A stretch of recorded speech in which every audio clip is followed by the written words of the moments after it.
Good morning and good afternoon. Welcome to another episode of Before Coffee. It is the Friday News Dump, the episode where we cover every single news story ever made this week. No, that's not true. But we try to cover as much news as going on before the weekend so you can have a blissfully free weekend and not worry about what's going on in the world. We'll got you covered on Mucking Monday. This is Before Coffee, the father and daughter comprehensive news of Planet Earth podcast, where we look up our stories 10 to 15 minutes before we've even started the show. We haven't had any caffeine. Just get out of bed, get in our chairs, and start reading you the news. So, what's in the headlines for today? Today on Before Coffee, Hungary's Orban says Far Right AFD is the future of Germany. Let's look at different ways people have met for Valentine's Day. U.S. attorney resigns rather than dropping charges against Mayor Eric Adams. We're going to talk about that other asteroid heading towards Earth. Innovators gear up work on a green hydrogen plane with plans for a non-stop 9-day trip around Earth. And Earth's magnetic field is shifting. We're going to see if we can find out what that sounds like. In culture news, it's going to be epic. Little Simz to curate London's Meltdown Festival 2025. And Tilda Swinton decries internationally enabled mass murder at Berlin Film Festival. It's Valentine's Day and also Happy National Ferris Wheel Day, which is kind of a curious thing to have in February when you'd be freezing on top of a Ferris wheel. But it's February 14th, 2025 on Before Coffee.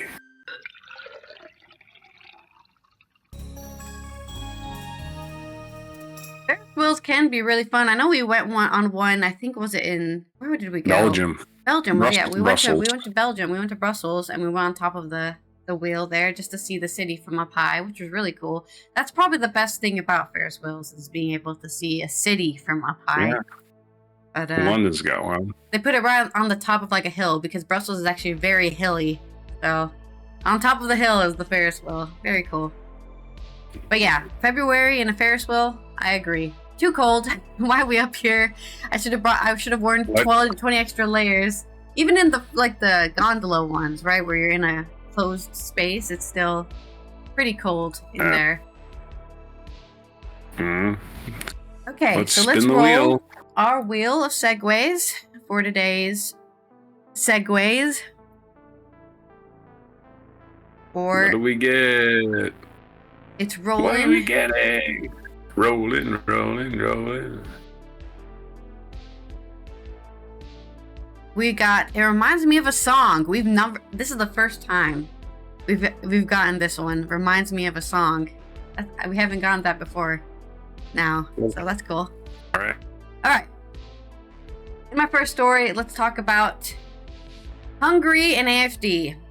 Now, I'm covering this story not as some sort of, I agree with them, but more of a, wow, if Hungary thinks they're great, they're really somebody you should avoid. This is by Le Monde with AFP. The national leader of Hungary hosted Alternative for Germany's co-leader Alice Weidel on Wednesday, which was the 12th of February. Hungarian Prime Minister Viktor Orban said Germany's main far-right party represents the future of the EU's largest economy after hosting the party's top election candidate. Emboldened by his dear friend, Trump, returned to power, Hungary's nationalist leader has vowed to occupy Brussels by bringing together far-right parties in European Parliament, because we need more fascist nationalism.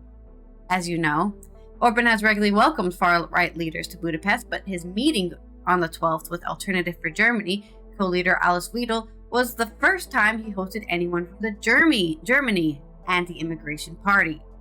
AFD is not a party whose leader is usually received by prime ministers of every European country, but it is high time we change that. That is why we are here, he said at a press briefing at talks with Weidel, AFD's top candidate in Germany's election this month.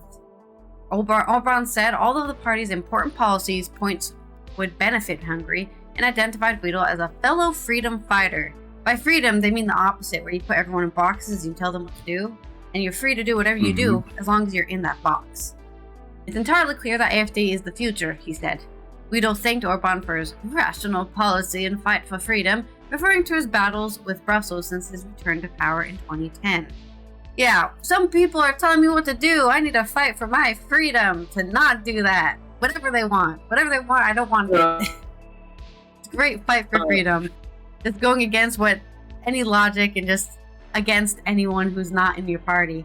AFD has risen in popularity in Germany, unfortunately, because of Friedrich Merz, leader of the mainstream conservative Christian Democrats Union, broke a German political taboo of not cooperating with them when he sought parliamentary support from AFD.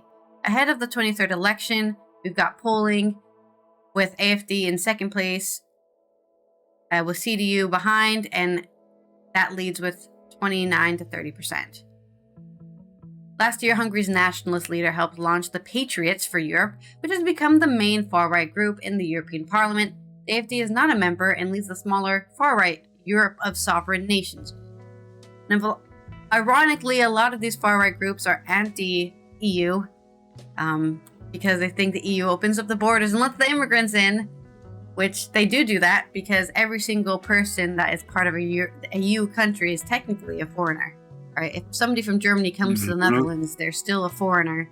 Technically, they're still an immigrant, but because of the EU open borders, they don't get that lovely label like other immigrants do. Anyways, enough, I want to say the dark shadow approaching us, and let's look at happy things. Because we're going to look at this article from Omroep Brabant, which is a Dutch paper, about how different couples have met in a special place, and that love can happen anywhere. And that's your inspiration for today. Some of you might be single and thinking, oh, I'm never going to find love. I've been single for 31 years. I've never had a date for Valentine's Day. Well, stop hyper-focusing on it, because it really can happen anywhere, randomly. You'll never expect it. Love is special that way. That's why it's special, because you don't conspicuously plan it to happen, okay? This is by Ista van Gele. Car trouble or luck? Car trouble ensured that Evelyn, 35, in Goorle met her husband, Mark, 42, in 2013. She was driving on the Ringbaan West in Tilburg in the evening when her 1982 Volkswagen Beetle suddenly broke down. Evelyn called her father for help. He said that a friend of his lived by, whose neighbor's boy knew what to do with the Beetles. He called him to come and help me, says Evelyn. Not long after that, the boy next door, a certain Mark, was hanging under Evelyn's car with a flashlight. She found him attractive right away. I was standing there, shivering and full of emotion. That was our first meeting. She recalls laughing. Mark managed to fix her car, but unfortunately the two lost sight of each other after that. Evelyn was already in a relationship with someone else. See? This is about how it can happen, right? This is very... People think this only happens in film, but it really does happen this way, right? You'll meet somebody too early. That's what they say. Like, that's the romantic notion to say. I met that person too early. But in 2015, when Evelyn's relationship had ended, she met Mark on a dating app. She decided to send him a message. He thought I was still in a relationship, so Mark didn't respond to my messages. It wasn't until we met my father and heard from him that I was single that Mark dared respond to me.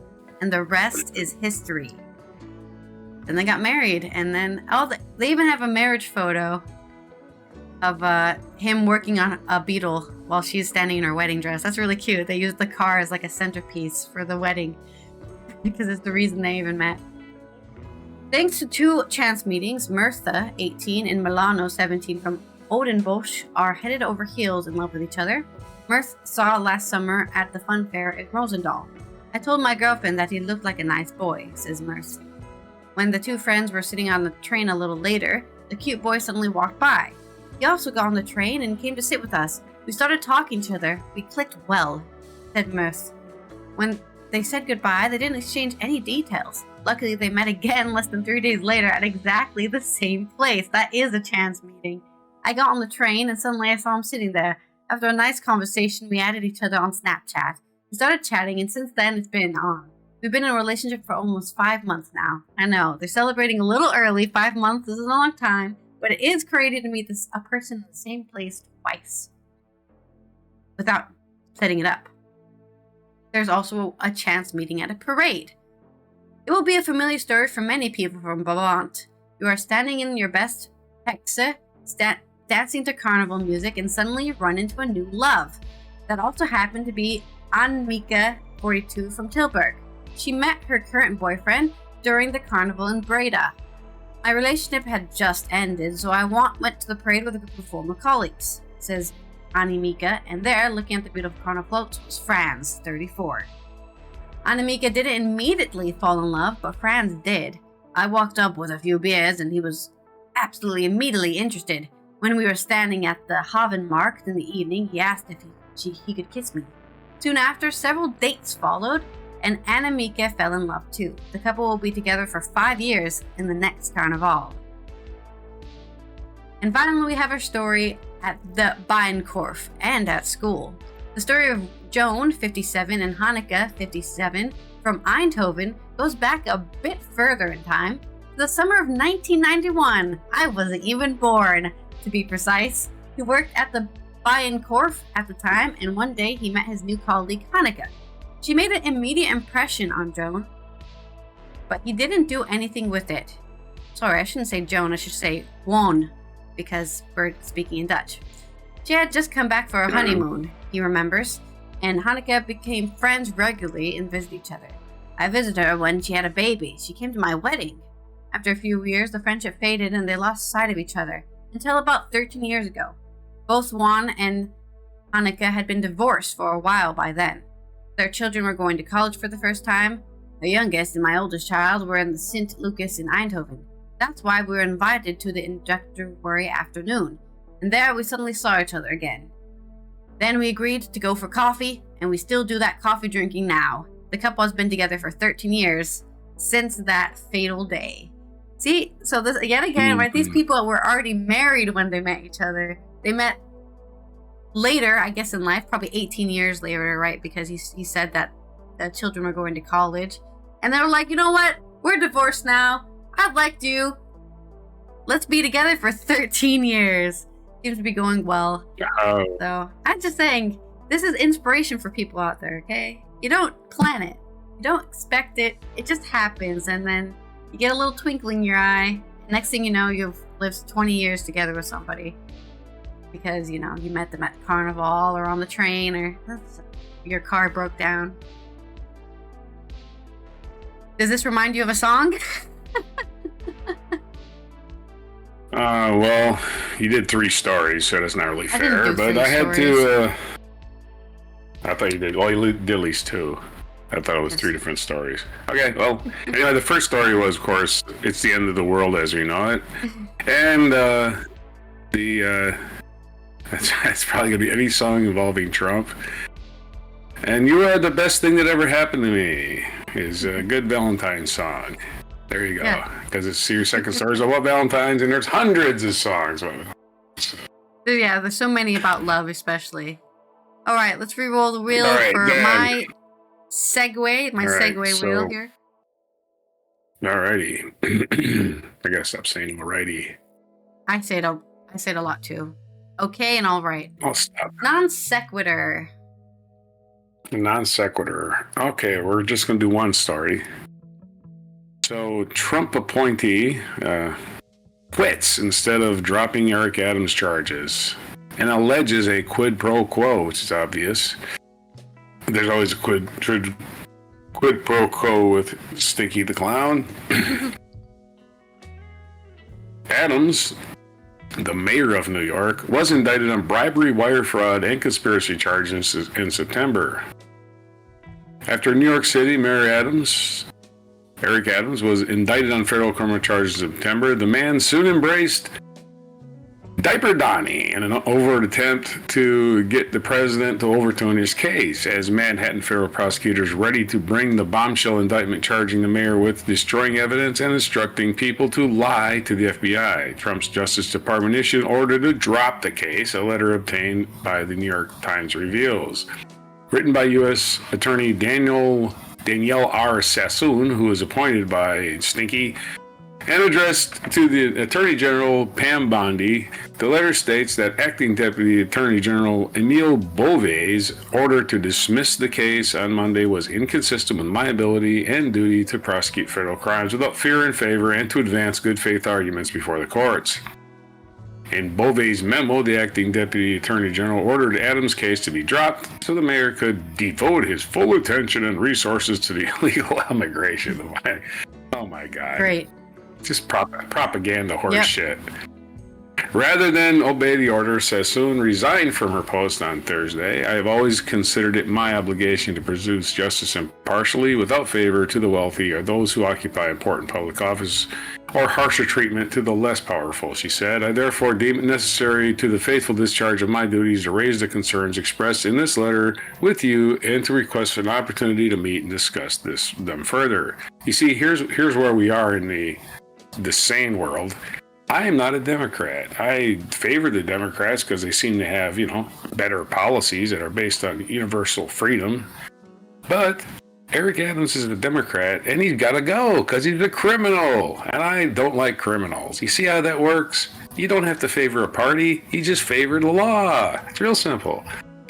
Anyway, Sassoon wrote that she recently attended a meeting with her staff, Bove, and the lawyers for Adams. There, she said, Adams' legal team repeatedly urged what amounted to a quid pro quo, indicating that Adams would be in a position to assist with the department's enforcement priorities only if the indictment were dismissed. Oh, yeah.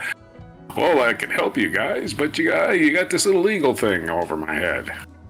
She criticized the rushed and superficial process that led to Bove's order and noted that her office had been prepared to seek a superseding indictment against the New York mayor that would add an obstruction conspiracy count based on the evidence that Adams destroyed and instructed others to destroy evidence and provide false information to the FBI, and that would add further factual allegations regarding his participation in a fraudulent straw donor scheme. According to the Times, I guess it's the New York Times. Well, did I cite this story? I don't remember if I did or not. Yeah, this is from RollingStone.com.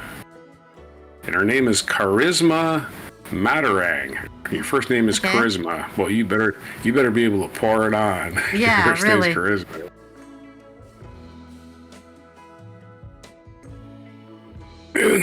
Okay, let's go on. According to the Times, the Justice Department attempted to move the case to Washington's Public Integrity Section, but the two men that led the unit overseeing corruption cases also resigned. Last year, authorities searched the home of the mayor's chief fundraiser and seized Adams' electronic devices in connection to an investigation into allegations that the mayor's 21 campaign laundered illegal donations from foreign governments. The following fall, federal prosecutors in the Southern District of New York indicted the mayor on bribery, wire fraud, and conspiracy charges. Adams denied the charges and claimed they were politically motivated. And there you go. There's your story on the corrupt mayor of New York, but apparently is considering running as a Republican, which is whatever. You're still a crook. Crooks be crooks, no matter what you put after your name. So there's your update on more debauchery at the highest level of government in the United States. Yeah, I heard the 41st Street pizza shop closed down, and that's why this is all happening, so. Makes definitely. Sense. Well, It's their fault. Exactly. They probably hired somebody who was not a citizen. Okay, and with that, let's roll your segue here. Right on.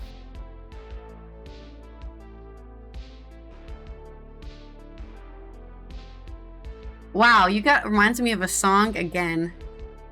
Those better be better than trying to. Okay, You'll be singing. He is going to be singing this whole time.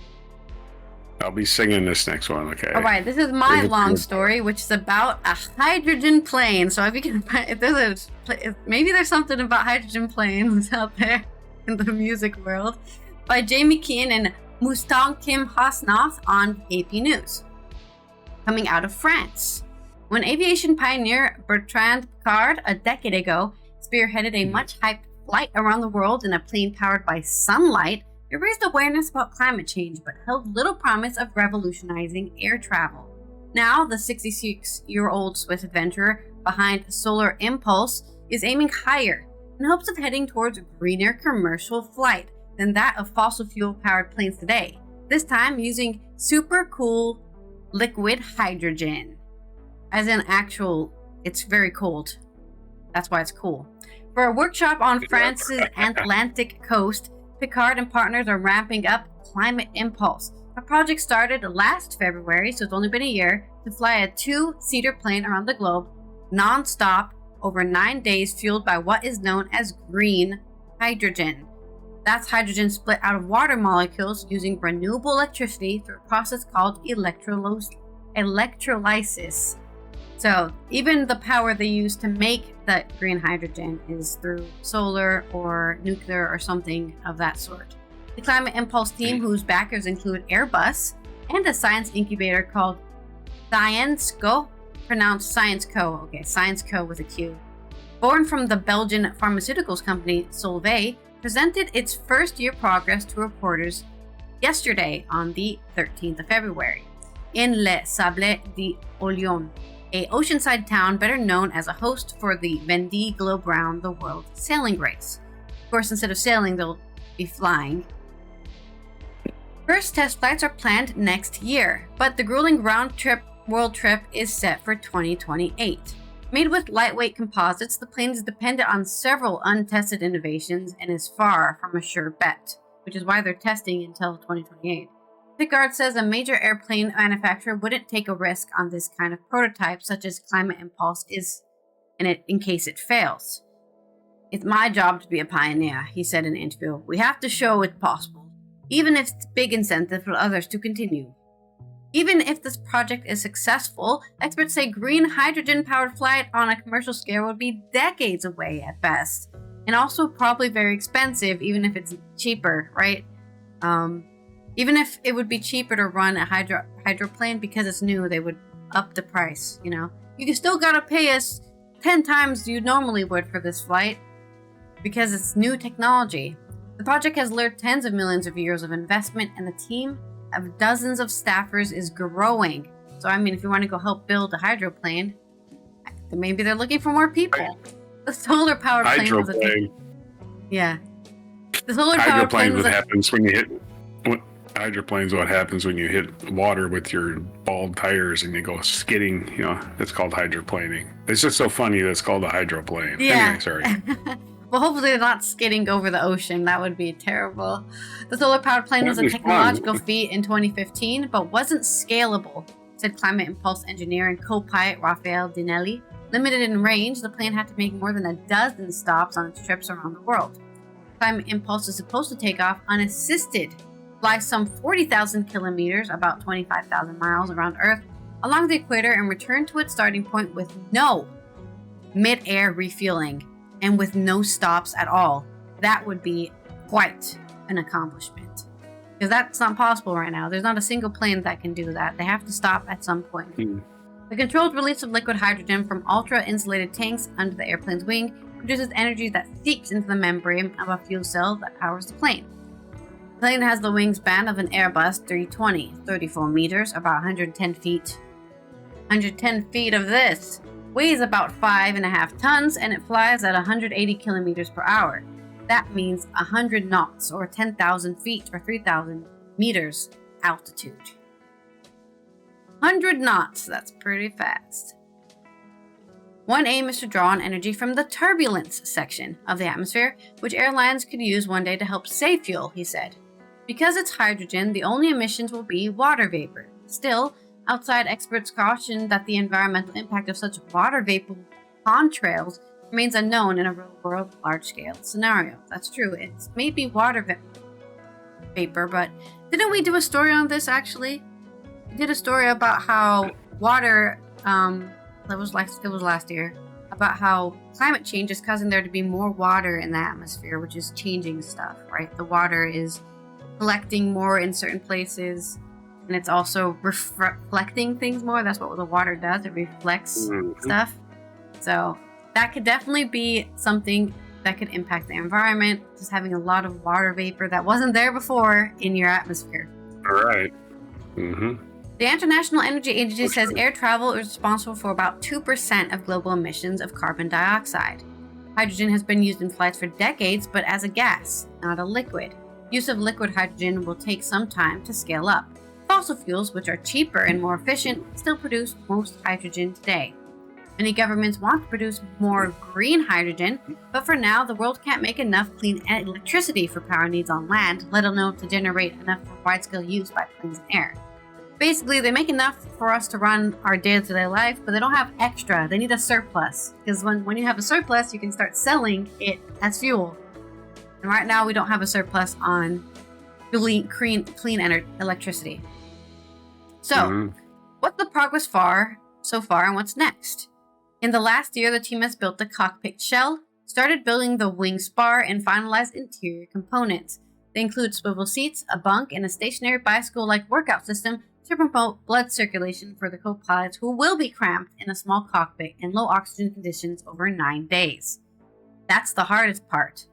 No, the hardest part is actually the tests that are planned this year on the fuel cells and the propulsion systems to see if the electric motor, propeller, batteries could work for initially full electric flight phase. The trickiest part is to regulate the flow of liquid hydrogen to ensure efficient consumption over the longest range possible, Dinelli said. Another challenge, the liquid hydrogen must be maintained at a 253 degrees Celsius, minus, or minus 423 Fahrenheit, or nearly absolute zero. It must be cold. Construction of a leak-proof tank is essential. Liquid hydrogen is highly flammable, so any seepage could have devastating results. This is why I was kind of like, why are we always trying to do this with hydrogen? It's explosive. Because it's voluminous. It's a very voluminous gas. Yeah. But because it's can catch on fire is why it's good. Because again, that's kind of how we do combustion engines even. Liquid hydrogen until now has perhaps more prominently been known as propellant to blast rockets in space. Aviation's share of carbon emissions is relatively small, but growing faster than any other industry because of the development of electric-powered planes trails far behind electric cars, trucks on the ground. Batteries are heavy in EVs on the road today. Keeping down battery weight in planes will be crucial for electric-powered flight. Pretty sure we did a story on that though. Somebody did make a lighter battery. They're looking to sell it to somebody because it was the patent was kind of bought and then hidden away by car companies because they didn't want electric cars to become a thing, but now it's too late. Fossil fuel companies. Yeah, it's too late now. We need to do electric cars, so now the patent came out of the woodworks. We have not had a Tesla moment in aviation yet, said Nikhil Sachdeva, an expert in how the aviation sector can transition to more climate-friendly technologies at consulting firm Roland Berger. Hydrogen has the potential to be that for aviation, which is why it's worth doing this right.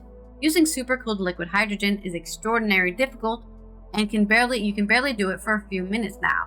And here we are talking about doing it safely for hours, said Sachdeva. So that's why they're testing it until 2028, hopefully.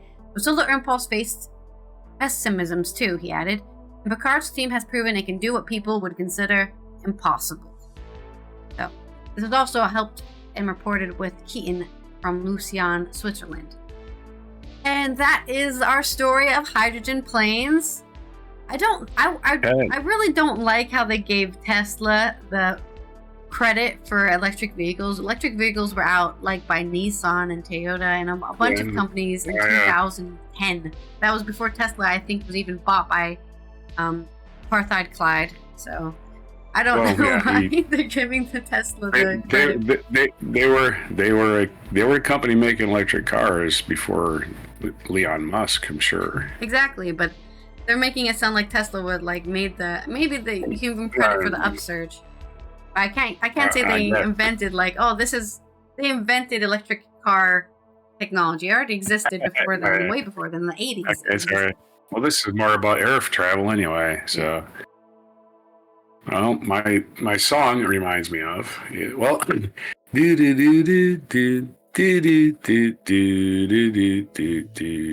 the song? I'm not very good at this game. Here comes the sun, doo-doo-doo-doo. Here comes the sun, and I say it's all right because the sun is 92% hydrogen. Anyway. I love that delivery. Great. All right, let me roll the wheel for me. And then we'll get on to your story. Okay. All right. Looks like I have to tell a personal story. I'm not sure what that's going to be, but we'll find out if I have a personal story about this. Okay, well, we're going back to the sky for our first story on our second segment. This is from theatlantic.com, Robin George Andrews. 3 names, Robin George Andrews. So, about that asteroid that could hit Earth is the title. Even the smallest odds of an impact sound alarming, but scientists' ability to calculate them is actually good news. This is not about Apophis, this is about the new one. They had not given it a cute name yet. They've given it a scientific name. And we'll start the article. On June 30th, 1908, Akulina, a reindeer herder in Siberia, left her tent to greet the day. It was about 7 a.m., and all she could see for miles around was the vast forest standing tall against the clear blue sky. A heartbeat later, the forest vanished. A preternatural scream issued from the above. Well, let's have a new word here.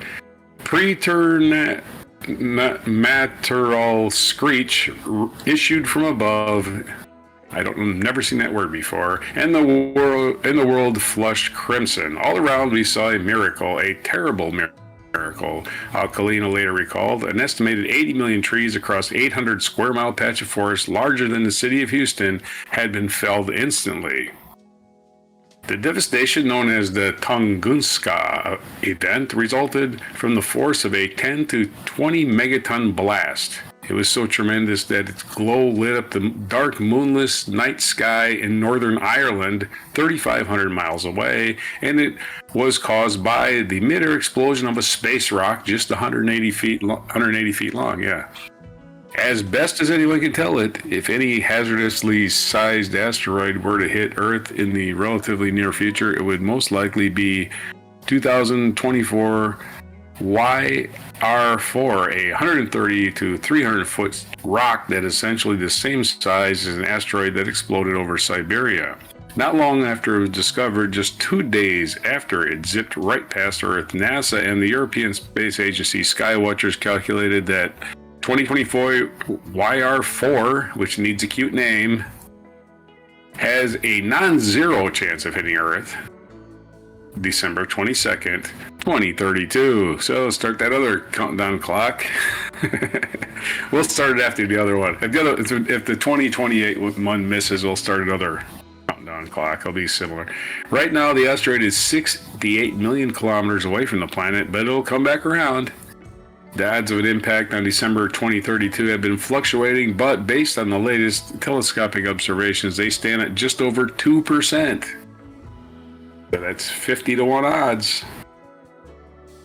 Robin George Andrews is a scientist based in, is a science journalist based in, okay, this is talking about the author of the article. We'll read his biography, but that's your story. That's your quick, flippy story from our news dump. In another science news, we're going to talk about Earth's magnetic field shifting again, and that somebody's tried to recreate the sound of it happening, and we actually have a tape of that later. This is from ScienceAlert.com. Tessa Kamondoros. I want a name that's that long.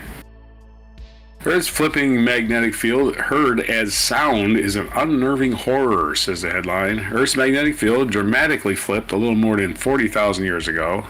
We can now experience this epic upheaval thanks to a clever interpretation of this information collected by the European Space Agency's SWARM satellite mission. Combining the satellite data with evidence of magnetic field line movements of Earth, European geoscientists mapped out the so-called Lash Champs event and represented it using natural noises like the creaking of wood and the crashing of colliding rocks. The resulting compilation, unveiled in the 2024 by the Technical University of Denmark and the German Research Center for Geosciences, is unlike anything you've ever heard. Well, I'm not going to play it now, we'll play it later. Generated by the swirling liquid metals in our planet's core, Earth's magnetic field reaches tens of hundreds of thousands of kilometers into space, protecting us by deflecting atmosphere-stripping solar particles like gamma rays. In its current orientation, the field form closed. Let's do that again. In its current orientation, the field lines form closed loops that are directed south to north above the planet's surface and then north to south deep within it. Yet every so often the field randomly flips its polarity. Were this to happen again today, our north-pointing compasses would point to the South Pole. Interesting. The last such cataclysmic event occurred about 41,000 years ago, leaving the signature in the Longchamps lava flows in France. As the field weakened to only 5% of its current strength, the reversal process allowed surplus cosmic rays pass into Earth's atmosphere. Well, that's not cool. Cosmic rays, not good for your day. No. They're going to cause you serious health problems. Ice and marine sediment preserve isotopic signatures of this higher than normal solar bombardment, with levels of beryllium-10 isotopes doubling during the last chance event, according to a study published last year. These altered atoms are formed when cosmic rays react with our atmosphere, ionizing the air and frying the ozone layer. With global climate change being potentially consequences, it's speculated that the extinction of Australia's megafauna, as well as the changes in human cave use, may have been associated with this event. Yes, people went to live in caves, apparently. I'm not sure. Understanding these extreme events is important for their occurrence in the future. Space climate predictions and assessing the effects of the environment and the Earth system. German Research Center for Geosciences geophysicist Sanja Panovska explained at the time. It took 200 years for the Longchamps reversal to take place, and it's stayed in the unusual orientation for 440 years. At most, Earth's magnetic field may have remained at 25% of its current strength as the north polarity drifted to the south. Recent magnetic field anomalies like the weakening over the Atlantic Ocean have led to questions about the impending reversal today, but recent research suggests that these anomalies are not necessarily connected to flipping events.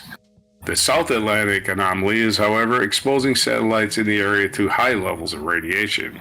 Since 2013, ESA's Swarm constellation has been measuring magnetic signals from Earth's core, mantle, crust, oceans, ionosphere, and magnetosphere, so we can better understand our planet's geomagnetic field and predict its fluctuations. There's your story. Did you spin the wheel? Yes, I did. Oh, okay. You're tired today. Yeah. What's that? Yeah. I said you must be tired today if you forgot already after that I spun the wheel. No, I do have a personal story. My personal story is about that meteor you're talking about. I was scrolling through YouTube and I saw a video by Hank Green, who is the very famous duo of the Vlog Brothers / the science guy / the cancer guy. He got cancer like 2 years ago. Mm-hmm.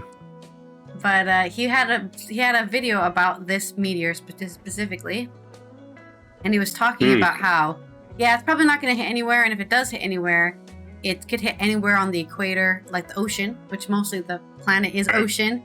And he was saying a lot of people are freaking out because it's 10 or 10,000 times stronger than the bombs dropped on Hiroshima and Nagasaki.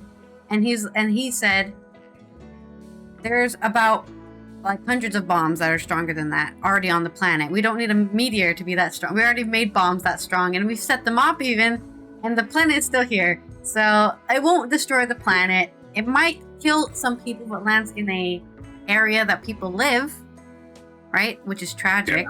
Yeah. But it's not going to be putting anyone out of their misery, is what he said. And he's tired of people saying that.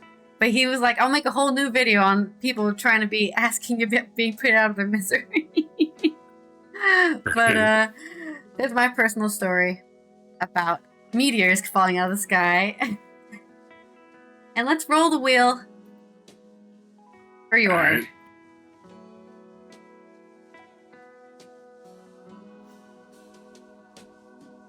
Wow, we're double rolling today. Now you have to do a personal story yourself. Oh no, not that. Yeah. I hope you have a personal story about Meltdown Festival. Have you been? I don't never. We'll find out. Personal story. That's not cool. Boo! Boo the wheel. Go ahead. In my culture news segment, we're going to talk about Little Simz curating London's Meltdown Festival 2025. This is by Amber Louise Bryce on Euronews Culture. The Mercury Prize-winning rapper will lead the 30th edition of South Bank Centre's iconic artist-curated festival. London-born rapper Lil Simz has been announced as this year's curator for the Meltdown Festival, one of the longest-running and most highly anticipated artist-curated music festivals in the world. Right, so there's plenty of music festivals that are run by somebody else. This one is specifically run by artists themselves. I'm gonna do this music, and I'm gonna do some weird stuff over here because some of those artists get into some weird stuff. It's become a treasured event in the British capital's cultural calendar. Each year, the festival invites a famous musician to handpick its lineup from a selection of established and emerging talents that reflect their own unique artistic vision. Previous stars that have taken up the mantle include David Byrne, Yoko Ono, Patti Smith, Grace Jones, Jarvis Cocker, Nile Rodgers, Robert Smith, and David Bowie. Like a lot of people. A lot of famous people have run this. This year, the Mercury Prize winning artist Simbyatu Ajikawa, known by her stage name Little Simz, has been elected to join the list of illustrious predecessors, leading what is said to be a boundary-breaking lineup for an 11-day festival. I'm super excited to be the 2025 Meltdown Festival curator. My team and I are preparing 11 days of art, music, workshops, and more, the 30-year-old artist said. So many incredible artists have curated this festival, so it's a true honor to be part of it. Thank you to the South Bank Centre for having me. Meltdown 2025, the Simz way is going to be epic. I'll see you there. And you know that she's a millennial because she used the word epic non-ironically. Ever since her 29, I can say that as a 30, almost 31-year-old. Ever since her 2019 breakthrough album Grey Area, Little Simz has become one of the UK's most influential and visionary artists. In 2022, she won Best New Artist in the Brit Awards, along with coveted Mercury Award for her fourth album, Sometimes I Might Be an Introvert. She has also starred in the Netflix critically acclaimed London set series Top Boy and is nominated for Best Hip Hop Rape Rhyme Act this year's Brit Awards. Little Simz' ability to forge a new genre, defying ideas, and her ambition to inspire the next generation of creators aligns with what the South Bank Centre's artistic program and vision stands for. Jane Beese, head of the contemporary music of South Bank Centre, said, "We are incredibly excited to witness the lineup she'll curate and for the power for great art, leadership, and culture to bring people together on site for our 30th year." She's 30 and it's the 30th year. You couldn't have planned it better. Little Simz will also perform at the festival, which is due to take place from the 12th of June to Sunday, 22nd of June. So, about 10 days as well of festival, with further announcements to follow in the spring. Last year's edition of Meltdown was curated by American singer Chaka Khan, who featured performances from Amelia Sunday, Lady Blackbird, Bruce Hornsby, Incognito, and more. So expect a crazy, innovative, exciting Meltdown festival, but don't melt down too much. In our Berlin Film Festival news, because that is happening, it is starting. Tilda Swinton has given a speech. This is by Andrew Pulver on The Guardian, in which she called out the astonishing savagery of state-perpetrated and internationally enabled mass murder. Swinton was speaking after being awarded a Golden Bear for a lifetime achievement at the festival. So she was going whether or not she was getting that award no matter what. So, without naming Ukraine, Gaza, or convicted felon Trump, execrated what she called our greed-addicted governments. In remarks reported by the Hollywood Reporter, Swinton took aim at the entitled domination and the astonishing savagery of state-perpetrated and internationally enabled mass murder, unacceptable to human society. She added, "These are facts. They need to be faced. So for the sake of clarity, let's name it. The inhumane is being perpetrated on our watch. I'm here to name it, and without hesitation or doubt in my mind, and to lend my unwavering solidarity to all those who recognize the unacceptable complacency of our greed-addicted government who make nights with planet wreckers and war criminals wherever they come from. Swinton also made a more explicit jab at Trump's plan to redevelop Gaza as a coastal resort by praising independent cinema as an unlimited realm, innately inclusive, immune to efforts of occupation, colonization, takeover, ownership, or the development of Riviera property. Swinton's speech followed a vigil that took place at the opening ceremony in support of Israeli actor David Cuneo, who was taken hostage in the 7th October attack on Israel and is yet to be released. The festival's artistic director, Tricia Tutel, joined actors Christian Berkel, Andrea Sawatsky, and Ulrich Maths in a hold-up of a photo of Cuneo with a documentary about Cuneo called A Letter to David, due to receive its world premiere at the festival. Berlin's 2024 edition was dogged by controversy over the Gaza conflict, with participants in the awards ceremony condemning Israel and calling for a ceasefire, followed by German politicians attacking the festival, and Germany's culture minister Claudia Roth describing the protest as shockingly one-sided and characterized by deep hatred of Israel. Tutel later said the controversy had meant that some filmmakers were questioning whether they want to come to the festival over fears of censorship. There have fears of censorship at Germany because of this. They should be feared. Germany is notoriously censorshipy. They like censorship so many things, but this is the thing that makes you question it. Okay. Germany has always been pro-censorship. Don't get that twisted.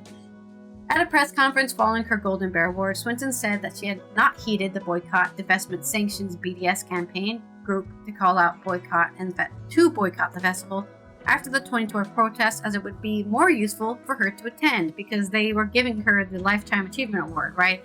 They couldn't deny her award or anything. They were giving it to her no matter what, so she knew she was going to get time on the stage to say whatever the hell she wanted. And people are too scared to stop somebody when they're giving a speech, so they just just let her speak and then maybe she'll go away.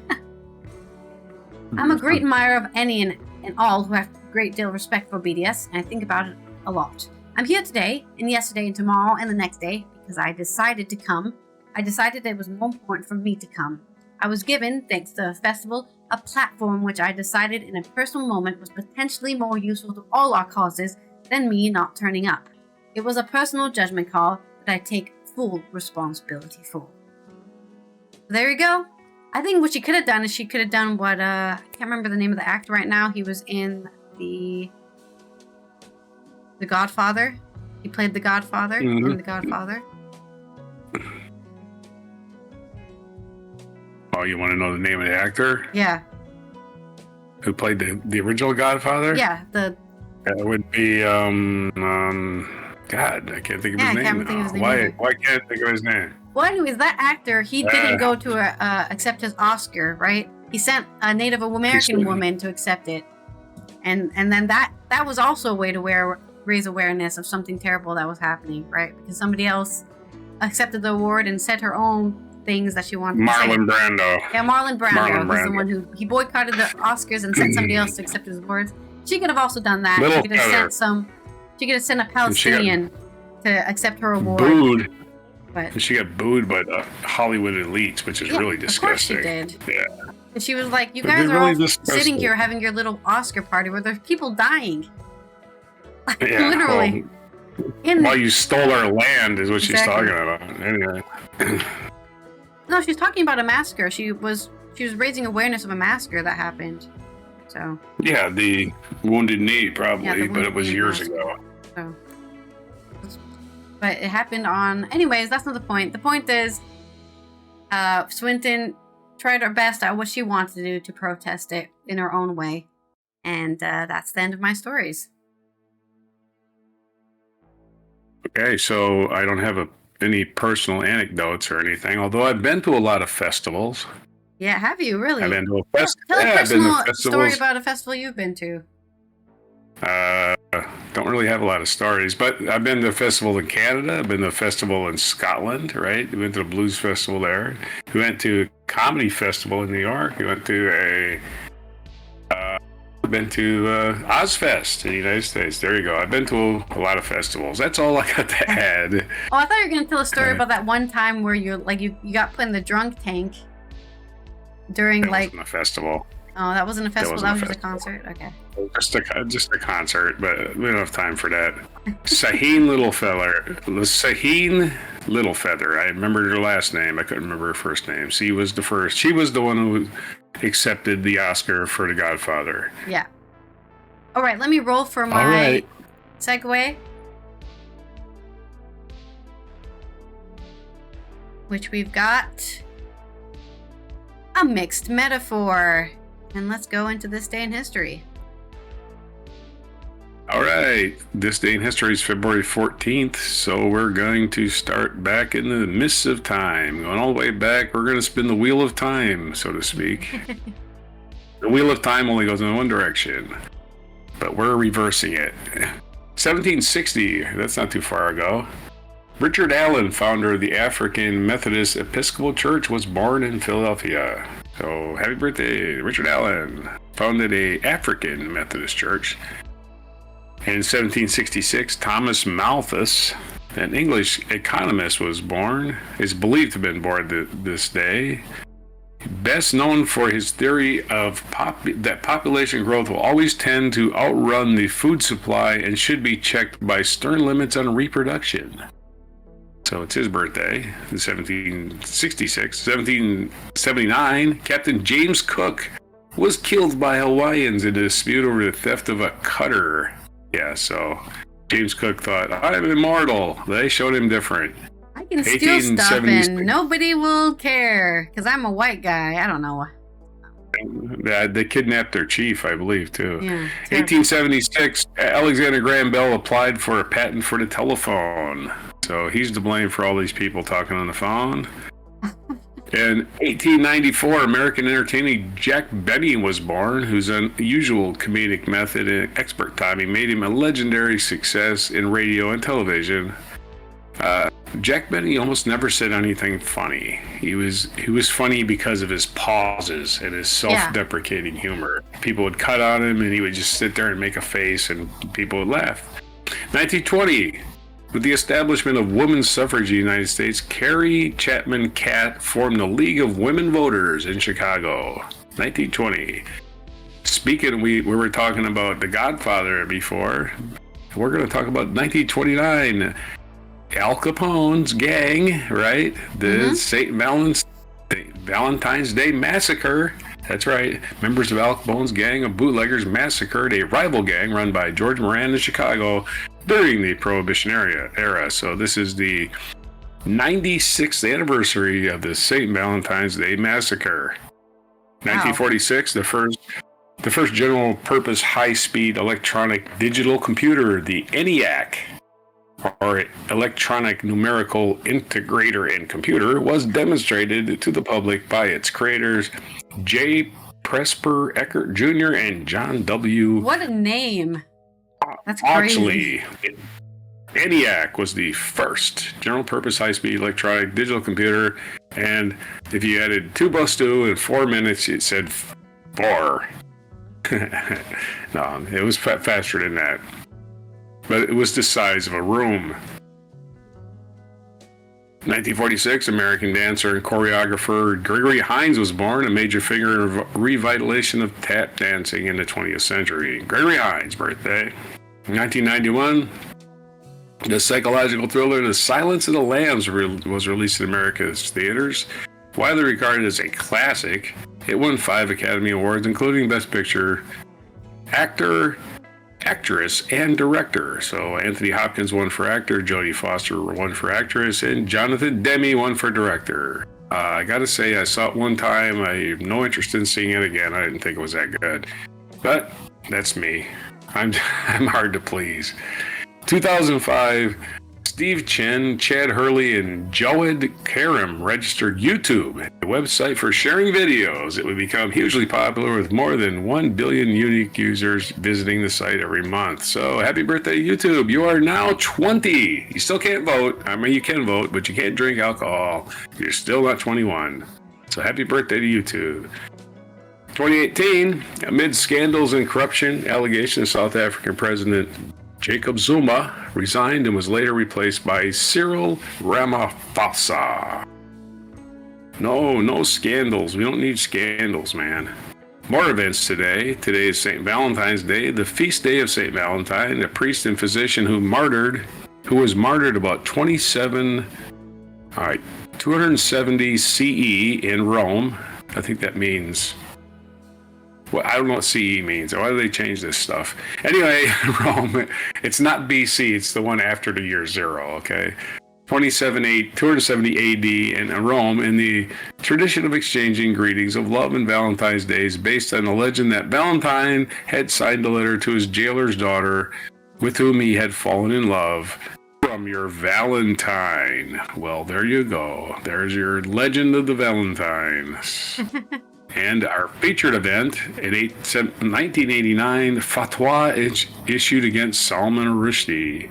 Yes, that piece of shit. On this day, 1989, that piece of shit, Ayatollah Ruhollah Khomeini of Iran, issued a fatwa and offered a bounty for the assassination of author Salman Rushdie, whose novel, The Satanic Verses, Khomeini denounced as blasphemous. Of course, Salman Rushdie was also almost later stabbed to death because of this. So, Ayatollah Khomeini, as we know from him taking hostages, is a piece of shit. And our featured biography is Frederick Douglass. That's right, it's Frederick Douglass's birthday today. Abolitionist and educated black man in the 1800s, which is really hard to find. Frederick Douglass, United States official and diplomat. He was born in February in 1818 at some point, Tuckahoe, Maryland, and died. So this is the day he died. Sorry about that. But his birthday is celebrated on the 14th anyway. No, this is not the day he died. He died on your birthday, February 20th, 1895. I'm sorry, I killed him. No, you weren't around. This is 200 years before you were born. You had 100 years. 100 years before you were born. 99 exactly. 99 days. Not years, sorry. He died at the age of, let's say 77 or so. Let's say 77 in Washington, D.C. So he was born around February 14th, died around February 20th. Other birthdays today, Jimmy Hoffa's birthday today, American labor leader whose body was never found. 1942, Michael Bloomberg, American businessman, politician, former mayor of New York. Born in 1942. We did Gregory Hines in 1946. Shashma Swaraj, Indian politician, born in 1952. And Steve McNair, American football player, born in 1973, who was tragically murdered by his girlfriend. So that was pretty terrible. Yeah, awful. Rest in peace, Steve McNair. And what day is it today? It is National Organ Donor Day, which yesterday was Give a Heart Day. I think it's give the rest of it today, I guess. National Ferris Wheel Day. We covered that in our introduction to Ferris wheels. Very fun, but not in February. Not unless you're in the southern hemisphere where it's warm. And Valentine's Day is today, which a lot of people do. And it's National Cream-Filled Chocolates Day. Hell yeah. Good, get them boxes of chocolates.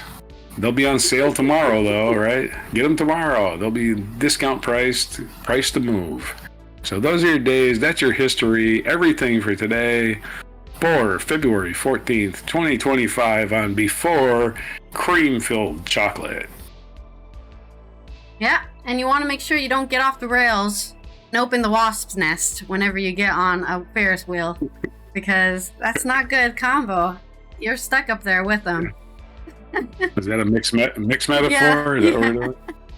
Okay, gotcha. That's my mixed metaphor.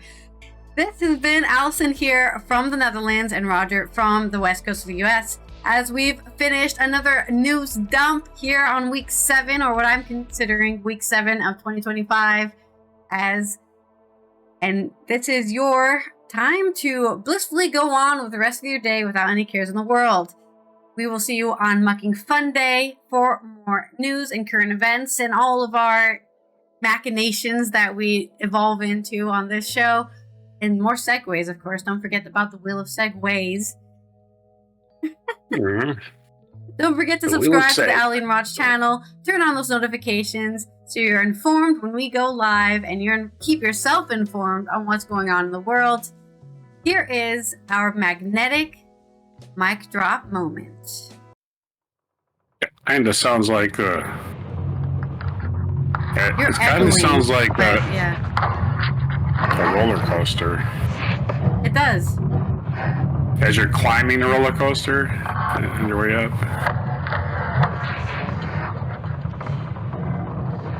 Very rumbly. Yeah, this is a simulation, by the way. It's using rocks and sticks.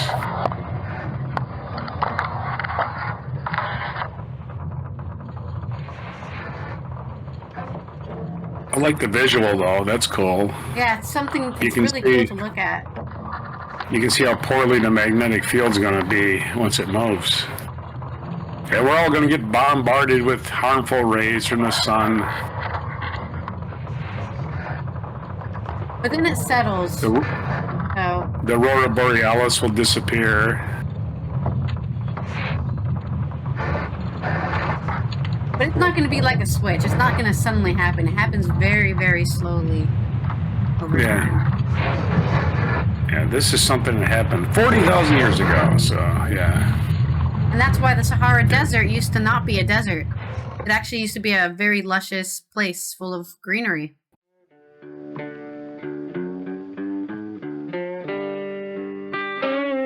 Be sure to hit the like, subscribe, and notify buttons, and follow our other channels, Toxic Alley, History of Gravy, and Scratchy Old Records.